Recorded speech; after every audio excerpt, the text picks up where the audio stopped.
लगभग आज दो महत्वपूर्ण मुद्दे हैं। एक मुद्दा है कि सीटेट अपेयरिंग की जो केस संबंधी चीज़ें हैं उसको लेकर याचिका दायर होने की उम्मीद है। और दूसरे महत्वपूर्ण मुद्दे सेकेंड मेरिट लिस्ट को लेकर, जो सप्लीमेंट्री मेरिट लिस्ट है उसको लेकर लगातार छात्रों अभ्यर्थियों का प्रदर्शन जारी है। और लगभग आपको सबको पता है कि लगभग 4 दिवसीय सीटेट अपेयरिंग की मांग को लेकर 1 दिवसीय और सेकेंड मेरिट लिस्ट को 4 दिवसीय धरना प्रदर्शन गर्दनीबाग में हुआ था। और कई दिनों से सीटेट अपेयरिंग के छात्र को लेकर लगभग 10-12 दिनों से शिक्षा विभाग, बीपीएससी ऑफिस, मुख्यमंत्री सचिवालय आदि चीज़ों पर प्रदर्शन कर रहे थे, परंतु विभाग सरकार की तरफ से कोई उचित कदम नहीं उठाया गया। तब इसके पश्चात विद्यार्थियों के एक बड़े वर्ग ने एक फैसला किया कि सीटेट अपेयरिंग की मांग को लेकर पटना उच्च न्यायालय में याचिका दायर किया जाए और सारी मांग बिल्कुल जायज़ है। अगर आप कहते हैं तो प्रथम पेज की बहाली में सीटेट अपेयरिंग वाले को मौका मिला, बीएड अपेयरिंग वाले को मौका मिला, नियोजित शिक्षकों को मौका मिला और लगभग लाखों अभ्यर्थी हैं जो दूसरे प्रदेश के हैं, उनको डोमिसाइल नीति के तहत ओपन कर दिया गया और उसके बाद उसको मौका मिला। तो इसके बाद भी जो सेकेंड फेज की बहाली है और लगभग 1,20,000 लोगों को नियुक्ति प्रमाण पत्र देना है, तो क्या सरकार की तरफ से ये निर्णय नहीं होना चाहिए कि इसे के सीटेट अपेयरिंग वाले को भी मौका मिलना चाहिए? क्योंकि तीसरे फेज की बहाली जो है वो अगस्त महीने में आयोजित है।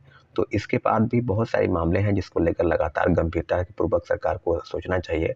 और विद्यार्थियों का एक बड़ा वर्ग, लगभग 4 लाख से ज़्यादा सीटेट अपेयरिंग की मांग को लेकर देश भर के अभ्यर्थी हैं।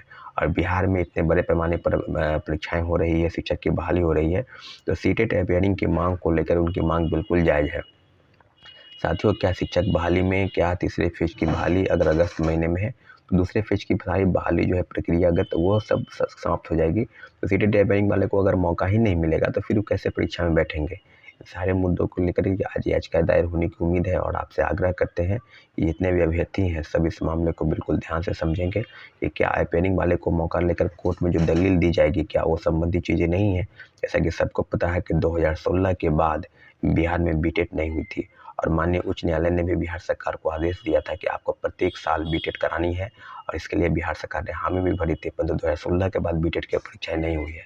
आप अगर बीटेट की परीक्षाएं हो जाती तो इस सारी चीज़ों पर जो है निश्चित रूप से आयोग की तरफ से, सरकार की तरफ से कोई विशेष प्रावधान नहीं होता और उनकी मांगों को बिल्कुल सुना जाता।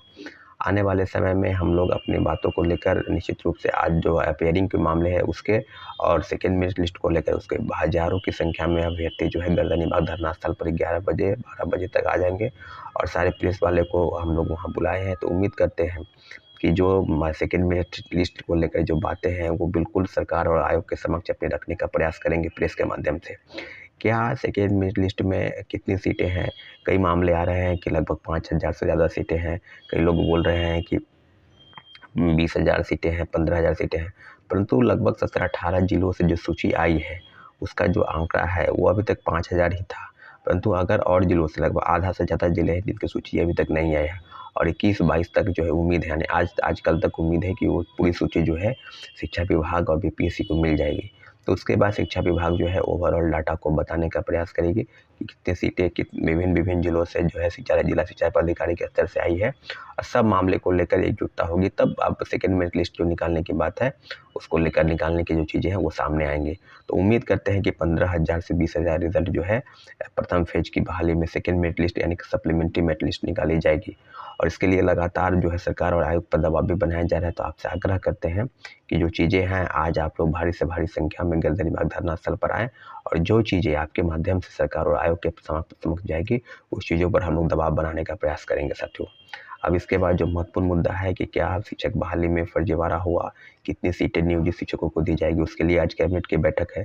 तो कैबिनेट के बैठक के अंतर्गत जो भी राजकर्मी का दर्जा देने की बात वो कर रहे हैं, अगर मिल जाता है तो निसंदेह जो सेकेंड फेज की बहाली है वो नियोजित शिक्षकों को अलग रास्ता बन जाएगा। उनको राजकर्मी का दर्जा देने के बाद जो है बिहार राज्य विशिष्ट नियमावली के तहत हो जाएगी, उनको डिपार्टमेंटल परीक्षाएं देनी होंगी और अगर वो परीक्षा पास कर जाते हैं तो उनको राज्यकर्मी का दर्जा मिल जाएगा। परंतु एक उसमें जो अलग चीज़ है उसमें अगर आप फेल कर जाते हैं तो आप जिस सेवा में हैं उस सेवा से भी आपको सेवा मुक्त कर दिया जाएगा।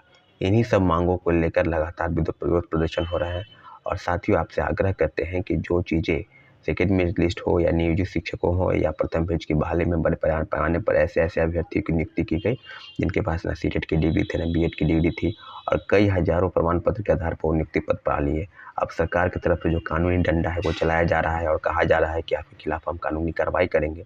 तो जो भी चीज़ें आपके समक्ष होंगी या होने वाली हैं, उस सब चीज़ों पर शिक्षा विभाग और बीपीएससी की कड़ी नज़र है। और हम लोग भी ये बात शिक्षा विभाग की तरफ से, आयोग की तरफ से ये बात स्वीकार करते हैं कि जितनी भी चीज़ें अगर शिक्षा विभाग और आयोग नहीं करेगी, तो हम लोग का पूरा प्रयास रहेगा ये सब चीज़ों पर कि शिक्षा विभाग और आयोग फर्जी प्रमाण पत्र के आधार पर जो भी गलत नियुक्तियाँ हुई हैं, उन सब पर कानूनी कार्रवाई करें।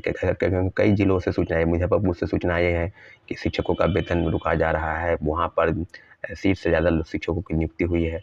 तो लगभग कई जिलों से फर्जी प्रमाण पत्र के आधार पर सैकड़ों हज़ारों विद्यार्थियों ने प्रमाण पत्र पा लिया है, उनको नियुक्ति दिया गया। सारे मामले शिक्षक बहाली को लेकर बिल्कुल स्पष्ट है। तो सारे मुद्दे पर हम लोग जो है एकजुट हैं और आशा करते हैं कि बिहार सरकार और शिक्षा विभाग उन सारे फर्जीवालों को बाहर करेगी और एक-एक करके, और जितने भी मेरिट लिस्ट बनाने की बात है, सेकंड मेरिट लिस्ट, उसमें ओवरऑल डाटा जो है उनके समक्ष आ जाएगा। तो निसंदेह इस महीने के अंत तक जो है सेकंड मेरिट लिस्ट बिल्कुल निकल जाएगी। इसलिए आप लोग से आग्रह है कि आप लोग इत्मीनान रखें, निश्चित रूप से सेकंड मेरिट लिस्ट निकाली जाएगी। सारे मुद्दों पर हम आपके साथ रूबरू होंगे। ठीक है, धन्यवाद, जय हिंद।